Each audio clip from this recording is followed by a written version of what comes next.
Good morning students. आज का जो प्रोसीजर हमारा है वो है नेजोगैस्ट्रिक फीडिंग। जैसे कि आप लोगों को पता है कि कोई ऐसा पेशेंट जो माउथ से नहीं खा सकता है खाना, उस केस में हम क्या करते हैं, पेशेंट के नेजोगैस्ट्रिक ट्यूब लगाते हैं। तो नेजोगैस्ट्रिक जो ट्यूब हमने लगाई थी, तो आज हम सीखेंगे कि उससे किस तरह से पेशेंट को हम खाना यानी न्यूट्रिशन देते हैं, उसका प्रोसीजर हम सीखेंगे। क्लियर? तो सबसे पहले जैसे कि आप सभी को पता है कि सबसे पहले हम क्या करते हैं, डॉक्टर का ऑर्डर चेक करते हैं वहां पे कि डॉक्टर ने जो जो प्रेस्क्राइब किया होगा कि पेशेंट को हम जो चीज दे सकते हैं वही देनी होती है। कभी भी अपनी तरफ से कोई भी एक्स्ट्रा ऐसी न्यूट्रिशन नहीं देते हैं जो पेशेंट के लिए हानिकारक हो सकती है, क्योंकि एज एन एस आपको नहीं पता है पेशेंट का क्या बेनिफिशियल है क्या नहीं है। वो एक न्यूट्रिशन जो डॉक्टर होंगे वही बताते हैं कि पेशेंट के लिए उस कंडीशन के हिसाब से उसे कौन सी चीज ज्यादा जरूरी है, प्रोटीन उसे ज्यादा देनी है, कार्ब्स ज्यादा देना है या फैट ज्यादा देना है, उसके अकॉर्डिंग उसकी न्यूट्रिशन बनाई जाती है, डाइट बनाई जाती है, उसके हिसाब से उसे न्यूट्रिशन प्रोवाइड की जाती है। क्लियर? तो वहां पे सबसे पहले क्या करना है, डॉक्टर का ऑर्डर हम चेक करते हैं। डॉक्टर का ऑर्डर चेक करने के बाद फिर वहां पे क्या करेंगे, हम पेशेंट के पास आते हैं और पेशेंट को वहां पे हम बताते हैं, एक्सप्लेन करते हैं कि आज आपको हम डाइट देने वाले, न्यूट्रिशन देने वाले हैं, जो आपका प्रोसीजर हो चुका है नेजोगैस्ट्रिक ट्यूब का, उसके थ्रू आपको दिया जाएगा। वो देने के बाद पेशेंट के कंसल्ट लेने के बाद फिर हम जाते हैं अपने इक्विपमेंट लेने के लिए। इक्विपमेंट फिर हमें वहां पे आर्टिकल सारे चाहिए। अब क्या क्या आर्टिकल होने चाहिए वहां पे, सबसे पहले जिसमें आपका क्या होना चाहिए, मास्क होना चाहिए। एक मास्क होना चाहिए और एक जोड़ी आपके ग्लव्स होने चाहिए, उसके सिरिंज होने चाहिए आपके पास एक, और सिरिंज के साथ आपके पास पानी भी आपको लेके जाना वहां पे। अगर पेशेंट पास है तो ठीक है, अगर नहीं है तो आप अपने साथ भी लेके जा सकते हो। और जो डाइट आप देने वाले हो वो डाइट वहां पे लेके जाओगे। अगर पेशेंट पास पहले पहुंच चुकी है तो नहीं ले जानी, और आपके पास अगर आई है तो आप उसे लेके पहुंचेंगे वहां पे। उसके साथ साथ आपके पास गॉज पीस होना चाहिए और कॉटन होनी चाहिए। ये सारे इक्विपमेंट आप लेके जाएंगे अपने साथ, लेके पहुंचेंगे जब, उसके बाद फिर क्या करेंगे, हम पेशेंट पास जब पहुंचेंगे तो हम सबसे पहले प्राइवेसी मेंटेन करते हैं। प्राइवेसी मेंटेन करने के बाद फिर नेक्स्ट हमारा काम होता है पेशेंट को पोजीशन प्रोवाइड करना। जैसे कि आप सबको पता है कि अगर पेशेंट कोई कॉन्शियस है यानी होश में है, उस केस में हम उसे फॉलर पोजीशन या फिर सिटिंग पोजीशन देते हैं। अगर पेशेंट किसी कारणवश होश में नहीं है, बेहोश है, अनकॉन्शियस है, उस केस में हम क्या करते हैं, सेमी फॉलर पोजीशन देते हैं। क्लियर? कभी भी हम उसे सुपाइन पोजीशन नहीं देंगे, प्रोन पोजीशन नहीं देंगे, लेटरल पोजीशन में न्यूट्रिशन कभी प्रोवाइड नहीं करते हैं। जब भी न्यूट्रिशन देनी है आपको तो आपको पोजीशन करेक्टली पता हो, तभी आप सही तरीके से न्यूट्रिशन उसे प्रोवाइड कर सकते हैं। नेक्स्ट स्टेप फिर हमारा आता है, जब हमने पेशेंट को पोजीशन दे दी है, फिर वहां पे हमारा काम होता है न्यूट्रिशन देने से पहले एक बार हमें नेजोगैस्ट्रिक ट्यूब, राइस ट्यूब जो पड़ी हुई है, जो आपने पहले डाली है, वो आपको एक बार चेक जरूर करनी है कि वो राइस ट्यूब अभी भी मेंटेन है अपनी जगह पे या नहीं है। कभी कभी ऐसा होता है कि जो पेशेंट का आपने नेजोगैस्ट्रिक ट्यूब डाली या पहले से पड़ी हुई थी तो सोते समय या उसे ध्यान नहीं रहा, जिसकी वजह से उसकी नेजोगैस्ट्रिक ट्यूब क्या है, अपनी लोकेशन थोड़ी डिसलोकेट हो गई। हो सकता है थोड़ी बहुत आगे खिंच के आ गई हो, जिसकी वजह से जो ट्यूब होगी वो कहीं ना कहीं कहाँ पहुंच जाएगी, हो सकता है एब्डोमेन से उसके ईसोफेगस, खाना वाले जो फूड पाइप होता है उसमें आ गई है, जिसकी वजह से जो भी आप वहां पे प्रोवाइड करेंगे खाना, वो कहीं ना कहीं न्यूट्रिशन वो उसके स्टमक तक नहीं पहुंच पाएगी। तो उसके लिए सबसे पहले क्या करना है, अगर आपको चेक करना है कि नेजोगैस्ट्रिक ट्यूब जो पड़ी हुई है पेशेंट की वो एक्यूरेट अपनी लोकेशन पे है या नहीं है, इसके लिए सबसे पहले 10 से 20 ml तक हम क्या करें, एयर को पुश करते हैं। तो हम वहां पे क्या करेंगे, इसके कैप को ओपन करेंगे।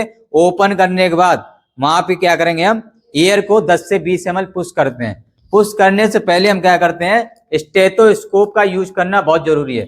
विदाउट स्टेथोस्कोप आप नहीं पता कर पाएंगे, वहां पे बहुत कम चांस रहते हैं कि आप पता कर सको कि सही लोकेशन है या नहीं है। उसके लिए आपको क्या करना है, सबसे पहले स्टेथोस्कोप आपको लेना है, उसको चेक करना है कि वो ऑन है या नहीं है। जब ऑन है उसके बाद ही उसके एब्डोमेन पे वहां पे रखना है। रखने के बाद एक हाथ से क्या करेंगे, एयर को पुश करेंगे। जैसे ही आप एयर को पुश करेंगे तो वहां पे एक आपको साउंड आता हुआ देखने को मिलेगा। अगर वो साउंड आपको वहां फील हुआ है, मतलब कि सही लोकेशन पे है वो।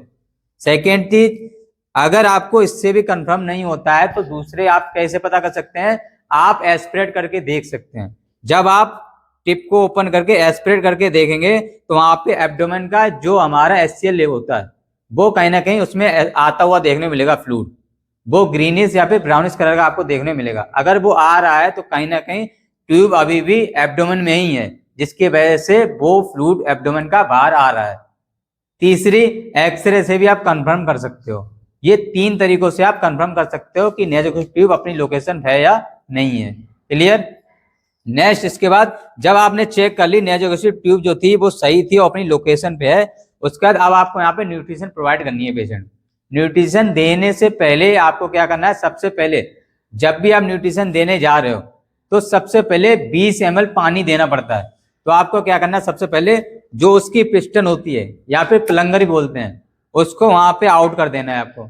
आउट करने के बाद उस एरिया में वहां पे सबसे पहले सिरिंज वहां पे लगाना है। लगाने के बाद क्या करना है, आपको 20 ml तक पानी उसमें डालना है सबसे पहले। और हमेशा ध्यान रखना, जब भी आप नेजोगेस्ट्रिक ट्यूब में कोई भी फीडिंग आप कराओगे पेशेंट, तो हमेशा ग्रेविटी की वजह से वो चीज नीचे जाती हुई हमें देखती है। हर चीज, कोई भी चीज आप लेके देखना, छोड़ के वो ग्रेविटी फोर्स की वजह से नीचे जाती है। तो जब भी आप उसको दो फीडिंग, तो हमेशा पेशेंट के सिर से ऊपर होना चाहिए। यानी पेशेंट जब बैठा होगा फॉरवर्ड पोजीशन तो यहाँ तक आ जाएगा। तो ये चीज जो है उसके सिर से थोड़ी एबव होनी चाहिए, ताकि इस तरह सीधी रहे। और जब भी उसमें कोई फ्लूइड वगैरह आप, क्योंकि आप स्टार्टिंग में लिक्विड डाइट देंगे, तो लिक्विड डाइट जब दोगे तो वो सीधी जो है इस ट्यूब के माध्यम से नीचे जाती हुई दिखेगी आपको। क्लियर। तो यहाँ पे क्या करना, सबसे पहले आपको 20 ml पानी जो है उसमें डालना है। 20 ml जब पानी डालोगे तो इजीली के पानी क्या होगा, पूरा जो है क्लीन कर देगा एरिया। अगर इसमें थोड़ा बहुत कुछ भी होगा, अगर पहले किसी ने अगर डाइट दी होगी, थोड़ा बहुत पानी अगर भूल गया, नहीं रख दिया, जिसकी वजह से आपकी पूरी नेजोगेस्ट्रिक ट्यूब जो होगी वो क्लीन हो जाएगी। अब यहाँ करना, जब आपने 20 ml पानी दे दिया है, उसके बाद नेक्स्ट आपका काम है कि जो डाइट आप लेके आए हो, चाहे वो जूस हो, चाहे वो दाल का पानी है, चाहे वो बहुत ही लिक्विड फॉर्म में दलिया है, किसी तरह कोई भी आप लिक्विड फॉर्म में लेके आए कोई डाइट, तो वो आपको क्या करनी है, स्लोली यहाँ पे देनी है। अब वो भी ध्यान रखना कि जब भी आप डाइट कोई देते हैं तो वो सिरिंज जो होती है 50 ml की होती है, ऊपर तक कभी नहीं भरते हैं, ध्यान रखना हमेशा। अगर आपने एबव पूरी उसको भर दिया, अचानक पेशेंट को खांसी आ गई या कहीं ब्लॉकेज रुकती हुई दिख रही होगी, तो इसके से फैल सकती है वो। तो पेशेंट अचानक खांसी वगैरह आ जाएगी, जिसकी वजह से जो डाइट आपने पूरी यहाँ तक भर दी वो फैल जाएगी पेशेंट के ऊपर ही। तो ये चीज का भी विशेष ध्यान रखना कि वहां पे क्या रखना, आपको पूरी नहीं फुल करनी। तो वहां क्या कर सकते हो, आप 20 से 30 ml तक केवल भर सकते हो। कोशिश करना कि 20 से 25 ml तक रहे, उससे ज्यादा नहीं करनी। कि अगर पेशेंट को खांसी वगैरह भी अगर आती है तो कितनी भी ऊपर प्रेशर आएगा, फिर भी 30 से 40 या 45 पे ही रुक जाएगा, वो डाइट फैलेगी नहीं पेशेंट के ऊपर। इसलिए हम क्या करते हैं, कोशिश करते हैं 20 से 25 ml तक ही उसको डाइट को हम डालते हैं लिक्विड फॉर्म में, लिक्विड को। और डालने के बाद बहुत बार ऐसा देखने मिलता है कि जब वो डाइट आप डाल रहे हैं उसमें लिक्विड फॉर्म में, तो बहुत बार ब्लॉकेज भी देखने मिलती है। यानी कि ग्रेविटी फोर्स तो देखने मिलता है, लेकिन वो प्रॉपर नीचे जाती नहीं है, हमें ऐसा दिखता है कि वो रुक रही है कहीं ना कहीं। जिसके लिए हम फिर क्या करते हैं, वहां पे बहुत बार पिंच करके दबाते हुए इस तरह से यहाँ पे तो हल्के हल्के दबाते भी हैं। ये भी ध्यान रखना, ज्यादा टाइट नहीं दबानी है, क्योंकि यहीं पे ये ओपन भी हो जाती है। देखो यहाँ पे अगर आपने ज्यादा टाइट दबा दी तो ये कैप निकल जाएगा और यहाँ से लिक्विड जो भी होगी डाइट आप दे रहे वो फैलने लगेगी। तो ये भी ध्यान रखना है कि ये कैप जब है टाइट लगाओ, जब आप डाइट देने जा रहे हो तो टाइट होनी चाहिए और स्लोली से दबाना है। जिससे क्या होगा, जो डाइट जा रही होगी अगर ब्लॉकेज कहीं होगा तो प्रॉपर क्लियर हो जाएगा और जाने लगेगा वो। और हमेशा डाइट से लिक्विड फॉर्म में देते हैं, क्योंकि अगर लिक्विड नहीं होगा, सेमी सॉलिड अगर होगी, तो वो कहीं ना कहीं डाइट नीचे जा नहीं पाएगी, जिसकी वजह से वो ब्लॉकेज हमें देखने मिलेगा। अब बहुत बार ऐसे जूस होते हैं जो बहुत ज्यादा थिक होते हैं, उसके लिए आप उनमें क्या कर सकते हो, थोड़ा बहुत पानी मिक्स कर सकते हो। 5 से 10 ml जब पानी मिक्स कर लोगे उसमें, तो अपने आप वो पतली हो जाएगा जूस। अब क्योंकि पानी तो किसी पेशेंट के लिए हानिकारक हो नहीं सकता, क्योंकि दूध की हम बात करें तो हर जूस में हम दूध नहीं मिला सकते हैं, मिल्क नहीं मिला सकते हैं। बनाना शेक हो सकता है मिला सकते हैं मैंगो में, लेकिन हर उसमें कैसे मिला सकते हैं, पता नहीं कैसा रिएक्शन करे, क्या साइड इफेक्ट पेशेंट को हमें नहीं पता है। पानी एक बेहतर ऑप्शन है कि किसी भी जूस में है, किसी भी डाइट में, चाहे वो दाल का पानी हो, चाहे दलिया हो, चाहे दूध हो, चाहे जूस हो, किसी में भी मिला सकते हैं। तो सबसे बढ़िया हमारे पास ऑप्शन रहता है उस लिक्विड को थिन करने का, पतला करने का, पानी। तो 5 से 10 ml या 15 ml उस डाइट में पानी आप इंक्लूड कर देंगे तो पतला हो जाएगा थोड़ा वो, अगर आपको गाढ़ा लग रहा है वो। और पेशेंट से पहले हम वहां पे बता देते हैं और समझा देते हैं कि जो भी चीज आप लेके आए वो पतली बहुत लेके आए, क्योंकि हमें ट्यूब से देनी होगी, तो वो अगर थोड़ी भी थिक होगी तो वो जाएगी नहीं इससे, और पेशेंट उर्ली खा नहीं सकता, तो कोई फायदा नहीं होगा आपका लाने का। तो इस वजह से तो वहां पे क्या करना है, उसको बहुत ज्यादा थिन कर लेना है, तब उसको डाइट को आपको डालना है। और स्लोली स्लोली यहाँ जब दबाओगे ना, तो धीरे धीरे वो डाइट जाती हुई आपको दिखेगी, धीरे धीरे। और जितनी भी यहाँ पे डॉक्टर ने रिकमेंड किया है पर आवर के हिसाब से, कि 2 घंटे या 3 घंटे में 100 ml देनी है, 150 ml, 200 ml, तो उस हिसाब से आप पेशेंट को वो डाइट प्रोवाइड करेंगे। जैसे ही डाइट आपने पूरी दे दी डॉक्टर ने जितनी प्रिस्क्राइब की है, 100, 150, 200 ml, उसके बाद में फिर क्या करना है, फिर आपको 20 से 30 ml पानी वहां पे डालना है, क्योंकि जो डाइट आप दे रहे थे, जो लिक्विड आपने दिया, वो कहीं ना कहीं नली में जो है ईसोफेगस, जो हमारी ये ट्यूब है नेसोगेस्ट्रिक, उसमें रह गई होगी। अब उसमें रह जाएगी तो इसको क्लीन करने के लिए, ताकि नेक्स्ट जब हम डाइट देने आए तो ये क्लीन हो पहले से ही, जिसमें रुकावट नहीं हो, खराब नहीं हो, क्योंकि खराब अगर हो जाएगी तो दूसरी डालनी पड़ेगी, ब्लॉकेज होगी।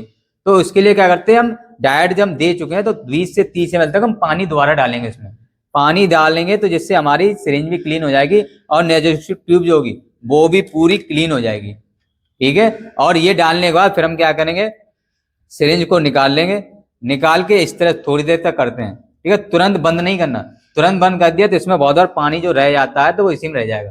तो थोड़ी देर तक हम सीधी रखेंगे इसको इस तरह। जब सीधी थोड़ी देर रहेगी तो आपको खुद दिखेगी पूरी खाली हो चुकी है, पानी वानी जो आपने डाला वो सब नीचे अंदर एब्डोमेन में जा चुका है। फिर इसको क्या करना है, अच्छे से क्लोज कर देना। बंद करने के बाद पेशेंट को अपनी उसी पोजीशन में आप छोड़ दें, जिस पोजीशन में उसको आपने रखा था, उस पोजीशन में उसको छोड़ के उसकी जो आपने कट लगाया था उनको हटा दें। जो भी इंस्ट्रूमेंट आपने लिए हैं उन इंस्ट्रूमेंट को सबको डिस्कार्ड कर दें, जो रह गए हैं वो आप वापस ले आ सकते हैं ट्रे वगैरह पर वापस। उसके बाद ग्लव्स आपको क्या करने हैं, वहां पे ग्लव्स को रिमूव करना है, रिमूव करने के बाद इनको डिस्कार्ड करना है, हैंड वॉशिंग करनी है, और हैंड वॉशिंग करने के बाद फिर डॉक्यूमेंट कर देना है।